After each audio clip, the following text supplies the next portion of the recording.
Get ready to have your mind blown with these incredible historical facts you probably never knew. From ancient Rome to the heart of medieval Europe, history is filled with surprising, bizarre, and sometimes downright unbelievable events. Join me as we delve into the annals of time to uncover the strange and fascinating stories that often get left out of the history books. Prepare to be amazed, shocked, and maybe even a little grossed out as we explore the stranger side of our shared past. Napoleon Bonaparte, a name that echoes through the corridors of history. We know him as a brilliant military strategist, a charismatic leader, a conqueror of nations. But even the greatest of emperors can be brought low by the smallest of adversaries. In 1807, at the height of his power, Napoleon signed the treaties of Tilsit, marking a period of peace. To celebrate, he decided on a grand hunt, the quarry hundreds of rabbits. A simple affair, one might think, for a man who had conquered most of Europe. But these were no ordinary rabbits. The unsuspecting emperor, surrounded by his entourage, watched as cages filled with fluffy creatures were opened. Anticipation hung in the air. But instead of scattering in fear, the rabbits did something entirely unexpected. They charged, hundreds of bunnies surging forward in a tide of fluff and fury. Napoleon and his men, caught utterly off guard, found themselves overwhelmed by the furry onslaught. The rabbits swarmed their legs, their horses, their carriages, transforming the grand hunt into a scene of utter chaos. It turned out the organizers, perhaps in an attempt to please their emperor, had procured tame rabbits, farm rabbits accustomed to being fed by humans. To them, Napoleon and his men weren't hunters, but rather large and strangely dressed bringers of food. The sight of the great Napoleon retreating in the face of a bunny invasion must have been a sight to behold. A reminder that even in the grand theatre of history, the unexpected can and does occur. The year is 897 AD.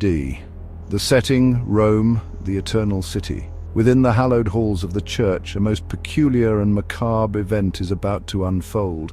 Pope Stephen VI, driven by political intrigue and a thirst for revenge, orders the exhumation of his predecessor, Pope Formosus. Formosus, now deceased for 7 months, is accused of perjury and of illegally obtaining the papacy.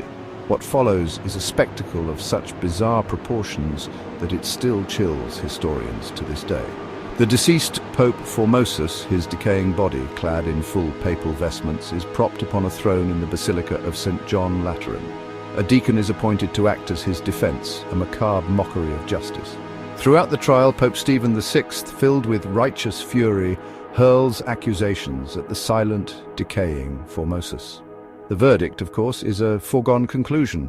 Formosus, unable to defend himself against the accusations of a living pope, is found guilty. His papacy is declared null and void, his actions condemned, his body, stripped of its papal garments, is then thrown into the Tiber River, the ultimate indignity.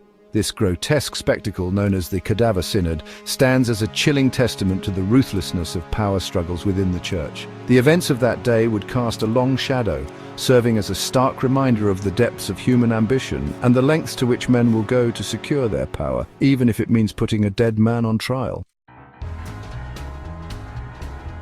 Chapter 3.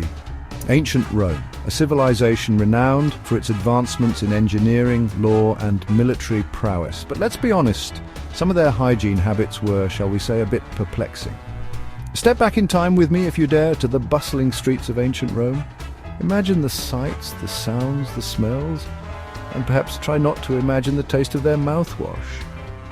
Yes, you heard that right, mouthwash.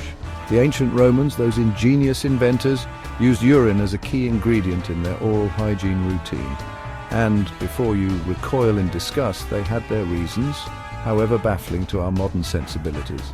You see, urine contains ammonia, a natural cleaning agent. The Romans, ever resourceful, recognized this property and put it to use in a variety of ways. Clothes washing, teeth whitening, you name it, urine played a surprisingly prominent role in their daily lives. Imagine a world where chamber pots were not just for waste, but for gathering a valuable household resource. While the thought of swishing urine around your mouth might make you gag, the Romans swore by its cleansing properties. It's a stark reminder that what we consider normal and acceptable is often shaped by the time and place we live in. Chapter 4. The year is 1518.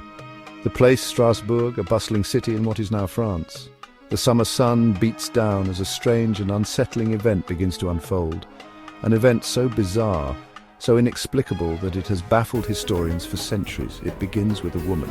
She steps into a narrow street and starts to dance. Her movements are erratic, uncontrolled, almost frenzied. She dances on and on, seemingly oblivious to the world around her. Days turn into nights, and still she dances, her body driven by some unknown force. Soon others join her, dozens of them, compelled by an invisible force, drawn into the vortex of this strange and unsettling dance. They dance in the streets, in the squares, their bodies contorting, their faces a mixture of ecstasy and agony. They dance until they collapse from exhaustion, their bodies ravaged by days of ceaseless movement.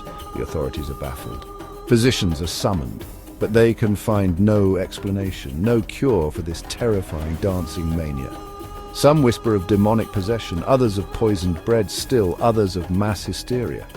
But the true cause of the dancing plague of 1518 remains shrouded in mystery to this day. It stands as a chilling reminder of the strange and unpredictable nature of the human condition and the terrifying power of the unknown. Chapter 5. When we think of ancient civilizations, our minds often journey to distant lands. The pyramids of Egypt, the ancient Greeks, the mighty Aztecs. These civilizations, separated by time and distance, have captivated our imaginations for centuries. But what if I told you that the prestigious halls of Oxford University, a beacon of learning in the heart of England, predates even the rise of the mighty Aztec Empire? It's true. While the Aztecs were laying the foundations for their grand city of Tenochtitlan in the 14th century, Oxford was already a thriving center of knowledge.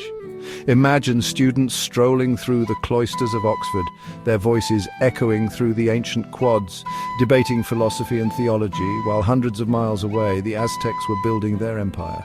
Oxford, founded in 1096, predates the rise of the Aztec Empire by over 2 centuries. It's a staggering thought, a testament to the enduring power of institutions and the surprising timeline of history. We often think of history as a linear progression, but the truth is far more nuanced, far more intriguing. The story of Oxford and the Aztecs serves as a powerful reminder that the past is not always as distant as we think, and that the echoes of ancient civilizations can be found in the most unexpected of places. Thanks for watching. If you enjoyed these mind-blowing historical facts, make sure to like, subscribe, and hit the bell icon for more amazing content. From Napoleon's bunny encounter to the bizarre trial of a dead pope, we've journeyed through some of history's most peculiar moments. Remember, the past is full of surprises, and there's always something new to discover. So keep exploring, keep questioning, and keep that sense of wonder alive. Until next time, keep those history books open.